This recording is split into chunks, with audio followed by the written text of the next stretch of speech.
جب کھانا کھلانا شروع کیا تو اس نے کہا کہ 3 روز کے بعد آئے اور کھلانے کا طریقہ بھی نہیں معلوم۔ اب سیدنا عمر فاروق رضی اللہ تعالیٰ عنہ بیدار ہوئے اور انہوں نے یہ کہا کہ اے بوڑھے میاں، وہ جو آپ کے پاس آیا کرتے تھے وہ خلیفۃ المسلمین سیدنا صدیق اکبر رضی اللہ تعالیٰ عنہ تھے اور وہ اس دنیا سے رخصت ہو گئے ہیں، میں عمر ہوں۔ وہ بیچارہ دہاڑے مار کے رونے لگا۔ اللہ اکبر، کتنے دن سے خلیفہ وقت میری خدمت کر رہا تھا، صبح شام مجھ کو کھانا کھلاتا تھا، مجھ کو پانی پلاتا تھا، افسوس آج تک میں جان نہیں سکا وہ صدیق اکبر تھے۔ عمر فاروق کے ہاتھوں پہ اس آدمی نے ایمان قبول کر لیا۔ میرے بھائی، میں تو یہ سمجھا رہا تھا کہ ہمیں اور آپ کو آپسی پیار و محبت کو زندہ کرنا ہے۔ قرآن کریم نے ہماری کامیابی کا راز اسی کے اندر رکھا، وَاعْتَصِمُوا بِحَبْلِ اللَّهِ جَمِيعًا وَلَا تَفَرَّقُوا۔ اے ایمان والو، اللہ کی رسی کو مضبوطی سے پکڑ لو، آپس میں اختلاف مت پیدا کرو۔ اگر اتحاد اور ایمان دونوں ہمارے اندر موجود رہا، اللہ تعالیٰ اس دنیا کے اندر بھی عزت عطا فرمائیں گے اور آخرت کے اندر بھی کامیابی عطا فرمائیں گے۔ اور قرآن کریم نے آگے فرمایا، میں اسی کا ترجمہ کر کے آپ سے رخصت ہو جاتا ہوں، وَكُنْتُمْ عَلَى شَفَا حُفْرَةٍ مِّنَ النَّارِ فَأَنْقَذَكُم مِّنْهَا۔ تم اپنے وقت کو یاد کرو، ایک وقت تھا کہ تم جہنم کے کنارے کھڑے تھے، تمہارے درمیان نا اتفاقی تھی، اختلاف تھا، انتشار تھا، تم سینکڑوں بتوں کو پوچھتے تھے، حرام کھاتے تھے، نہ جانے کیسے کیا کرتے تھے، ظلم و ستم کے عادی تھے، ہر گناہ تم کیا کرتے تھے۔ لیکن قرآن آیا، اسلام آیا، میرا محبوب آیا، اس نے تم کو جہنم کے کنارے سے نکال کر کے تم کو جنت والے راستے پہ لا کے ڈال دیا۔ وَكُنْتُمْ عَلَى شَفَا حُفْرَةٍ مِّنَ النَّارِ فَأَنْقَذَكُم مِّنْهَا كَذَلِكَ يُبَيِّنُ اللَّهُ لَكُمْ آيَاتِهِ لَعَلَّكُمْ تَهْتَدُونَ۔ اسی طرح اللہ تعالیٰ تمہارے لیے اپنی نشانیوں کو بیان کرتا ہے تاکہ تم ہدایت پا جاؤ۔ میرے بھائی، آج یہ وقت کا تقاضا ہے، وقت کی ضرورت ہے کہ ہم اپنے جوانوں کو، اپنے گھروں کو دینی طور پر بیدار کریں، ان کے اندر دین پہ عمل کا جذبہ بیدار کریں، قرآن کریم کی تعلیمات کو زندگی میں داخل کرنے کا اور داخل ہونے کا جذبہ بیدار کریں، مسجدوں سے بچوں کو جوڑیں، گھر والوں کو نماز کا پابند بنائیں، گھر والوں کو پردے کا پابند بنائیں۔ ہماری مائیں اور بہنیں جو آج اپنے روپے اور پیسے کا بیجا طور پہ استعمال کرتی ہیں، بیجا طور پہ خرچ کر رہی ہیں اور اپنی ضروریات سے زیادہ خرچ کر رہی ہیں، اپنے شوہروں کی کمائی کو، گاڑی کمائی کو من چاہے طور پہ استعمال کر رہی ہیں، ان کو بھی یہ چاہیے کہ اپنے روپے اور پیسوں کو اور اپنے شوہروں کی کمائی کو جائز جگہ پر، مفید جگہ پہ استعمال کریں۔ میں ایک واقعہ خواتین کے سلسلے میں یہی سنا کر کے بات ختم کر دوں گا۔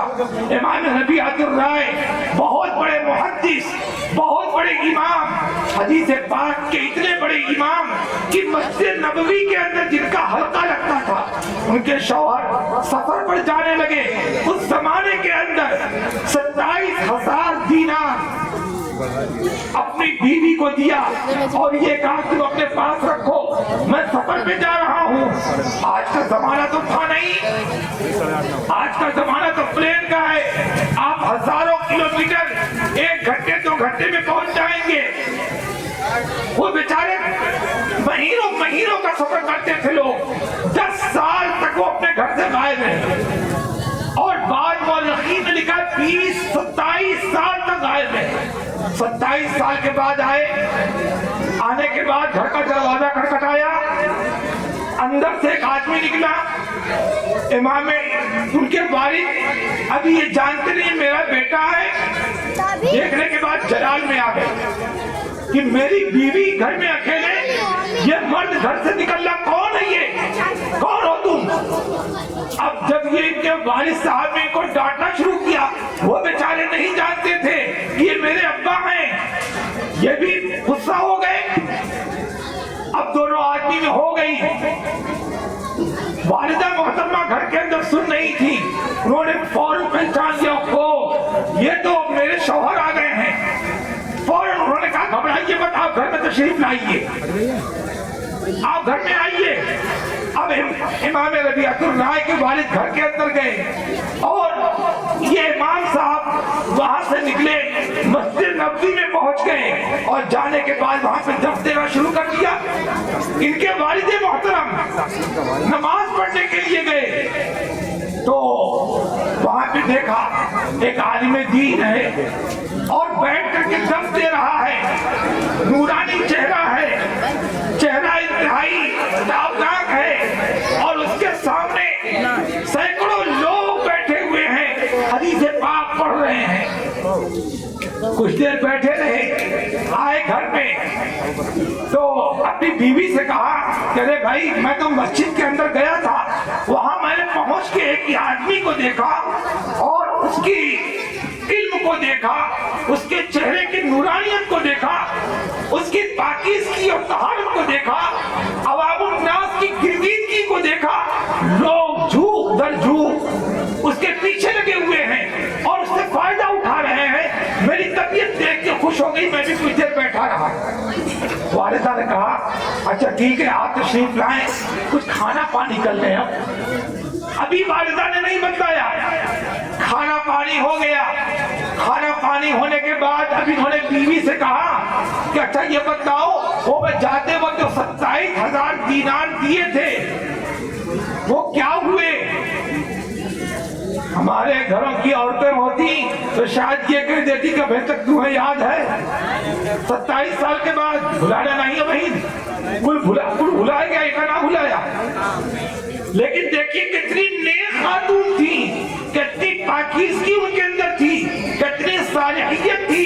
اپنے شوہر کو الزامی جواب کوئی نہیں دیا، بلکہ یہ کہا کہ آپ جس وقت یہاں سے رخصت ہو رہے تھے آپ نے میرے پیٹ کے اندر ایک امانت چھوڑی تھی اور ایک امانت 27,000 دینار کی شکل میں چھوڑی تھی۔ جب آپ چلے گئے تو میں نے اپنے پیٹ کی امانت کی حفاظت اسی 27,000 دینار سے کی ہے، اور اس حفاظت کا نتیجہ یہ نکلا ہے کہ مسجد نبوی کے اندر بیٹھ کر کے جو شخص حدیث پاک کا درس دے رہا ہے، جس کے آپ تعریف کے پل باندھ رہے ہیں، جس کا چہرہ تمتما رہا ہے اور جس کے پیچھے ہزاروں لوگ کتابیں لے کر کے دوڑ رہے ہیں، وہ آپ کا بیٹا ربیعۃ الرائے ہے۔ آپ اندازہ کیجئے ایک ماں اگر چاہتی 27,000 دینار لباس پہن ڈالتی، اپنے موبائل میں خرچ کر ڈالتی، اپنے نہ جانے کتنی چیزوں میں خرچ کر ڈالتی، لیکن انہوں نے اس پیسے کی حفاظت کیا اور اس کو کارآمد اور مفید بنایا، اتنا مفید بنایا، اتنا کارآمد بنایا کہ گھر کے لیے مفید بنا، خاندان کے لیے مفید بنا، دنیا کے لیے عزت کا سبب بن گیا، آخرت کے لیے نجات کا ذریعہ بن گیا۔ اللہ رب العزت ہم تمام کے اندر بھی یہی صفات پیدا فرمائے، ہم تمام کے اندر دینی بیداری پیدا فرمائے، دین پہ عمل کرنے کا جذبہ پیدا فرمائے، ہم لوگوں کے اندر آپسی پیار اور محبت کو اللہ زندہ فرمائے، اور گھروں کے اندر اللہ تعالی رحمت و برکت کا نزول فرمائے۔ آمین وآخر دعوانا ان الحمدللہ رب العالمین۔